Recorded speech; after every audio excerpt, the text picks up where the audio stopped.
Sir మీ సినిమాలు మీరు choose చేసుకునే కంటెంట్ చాలా బాగుంటుంది. కానీ రిలీజ్ విషయంలో కొంచెం అటు ఇటు తేడాగా కనిపిస్తుంటది.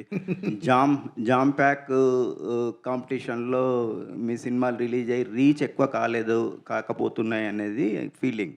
మీరేమంటారు సార్? ఈ పోటీలో ఈ సినిమాని రిలీజ్ చేయడం అంత అవసరమా?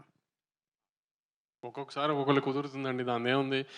లాస్ట్ 2 సార్లు the other films perform better. Very happy. వేరే సినిమాలు కూడా ఆడింది. నా సినిమా కూడా ఆడింది. నా సినిమా ఏం ఫెయిల్ అవ్వలేదు కదా! ఈసారి నా సినిమా బెటర్‌గా ఆడుతుందేమో చూద్దాం అంతే. మీ మీ సినిమా మీద కాన్ఫిడెన్స్‌తోనే ఈ పోటీలో ఉన్నారండి? అవును. ఆబ్వియస్‌లీ కాన్ఫిడెంట్ ఉంటేనే కదా మంచి డేట్ ఏస్తాం కావాలని. ఉగాది, రంజాన్ అన్ని 4 డేస్ హాలిడేస్ వస్తున్న వీకెండ్ డేట్. ఐ మీన్ 2 సినిమాలు ఎప్పుడూ తీసుకోగలుగుతాయి. ఐ మీన్ పక్క లాంగ్వేజ్ సినిమాలే మనం ఎప్పుడు డిక్టేట్ చేయలేము కదా! వాళ్ళ డేట్స్ వాళ్ళయి. వాళ్ళ లాంగ్వేజ్ ప్రిఫరెన్సెస్ వాళ్ళకుంటాయి. అయి మనం ఏం డిక్టేట్ చేయలేము కాబట్టి మా 2 సినిమాలకైతే కంఫర్టబుల్ థియేటర్స్ అన్నీ ఉన్నాయి. సో, ప్రాబ్లమ్ ఏం లేదని ప్లాన్ చేసే వచ్చాము. మొన్న మా ఇదేంటి 'లూసిఫర్ 2' సినిమాలో 'ఎంపురాన్ 2' సినిమాలో ఆ సినిమా ప్రెస్ మీట్‌లో ఒక 'దిల్ రాజు' గారిని ఒక క్వెషన్ అడగడం జరిగింది. "ఏంటి సార్ థియేటర్స్ అన్నీ మీరే తీసేసుకుంటున్నారా ఏంటి?" అంటే, "మిగతా ప్రొడ్యూసర్స్ కూడా చాలా తెలివైన వాళ్ళే అండి. వాళ్ళ గురించి మీరెవరు టెన్షన్ పడక్కర్లొద్దు. వాళ్ళందరికీ కూడా థియేటర్స్ ఉంటాయి" అని చెప్పి. సో, దాని మీద ఏమంటారు? మీరు తెలివైన వాళ్ళని తెలుసు. బట్ మీకు సఫిషియెంట్‌గా మీ మూవీకి తగ్గట్లుగా మీ మూవీకి ఆడియన్స్‌లో ఉన్న రెస్పాన్స్‌కి తగ్గట్లుగా థియేటర్స్ వచ్చాయి అనుకుంటున్నారా? లేదండి. చాలా తక్కువ పడినియి. చిన్న సినిమాని తొక్కేస్తున్నారు. మీరందరూ ఎంత సపోర్ట్ చేసి నాకు దీనికి హెల్ప్ చేస్తే అంత బెటరు. చాలా చిన్న సినిమాని 'ఎంపురాన్' ఇయన్నీ పెద్ద సినిమాల మధ్యలో నా చిన్న సినిమాని తొక్కేస్తున్నారు. థియేటర్లు సరిగ్గా ఇవ్వట్లేదు.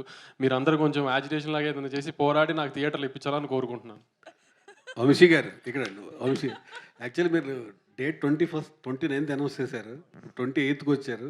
ఇప్పుడు 27th ఈవినింగ్ ఏమైనా పెయిడ్ ప్రీమియర్స్ అయిపోతున్నారా? ప్లాన్ చేస్తున్నాం. పెయిడ్ ప్రీమియర్స్ ప్లాన్ చేస్తున్నాము. కానీ లిమిటెడ్ ఏ స్టేషన్స్‌లో ఈటిల్లో ప్లాన్ చేద్దామని ఒక ఐడియా ఉంది. ఎందుకంటే నాకు ఇంకా ఇండియన్ కాపీ రెడీ అవ్వలా. ఆ కాపీ రెడీ అయిన దాన్ని బట్టి ఎంత మందికి డిస్పోజ్ చేయగలుగుతామో కంటెంట్ చూసి దాన్ని బట్టి ప్లాన్ చేద్దాం ప్రీమియర్స్ అని వెయిటింగ్. ఇందాక మాట్లాడుతూ మీరు గ్లామర్ అంటే అమ్మాయిలు అందంగా ఉంటే బాగుంటున్నారు. మీ సినిమాలో అసలు గ్లామర్ అమ్మాయే కనిపించలేదు ఎవరు. ఈ సినిమాలో నలుగురు హీరోలు అందంగా ఉన్నారని అమ్మాయిలందరినీ దాచాం సినిమాలో. మీకు బోర్ కొట్టినప్పుడల్లా ఒక అమ్మాయి వస్తుంది సినిమాలో. అంటే ఎంతమందిని పెట్టారు సినిమా? లాస్ట్ సినిమాలో 3 హీరోయిన్లు ఉన్నారు. 3 హీరోలకి గోవాకి వెళ్ళినప్పుడు హీరోయిన్‌ని, గర్ల్ ఫ్రెండ్‌ని, భార్యలను తీసుకుని వెళ్ళరు కదా! అక్కడికెళ్ళి అక్కడ అమ్మాయిలని సెట్ చేస్తారు. అలానే అక్కడికెళ్ళి అమ్మాయిలని సెట్ చేశారు. ఆ అమ్మాయిలందరూ మీకు సినిమా స్టార్ట్ అయిందో కనబడుతూ ఉంటారు అప్పుడప్పుడు అట్లా. వంశీ గారు, మీరు ఎంగేజ్‌లో ఉన్నప్పుడు గోవా ఎళ్ళినప్పుడు ఎట్లా ఎంజాయ్ చేశారు? మా అయన్నీ బ్యాంకాక్ అండి, గోవా కాదు.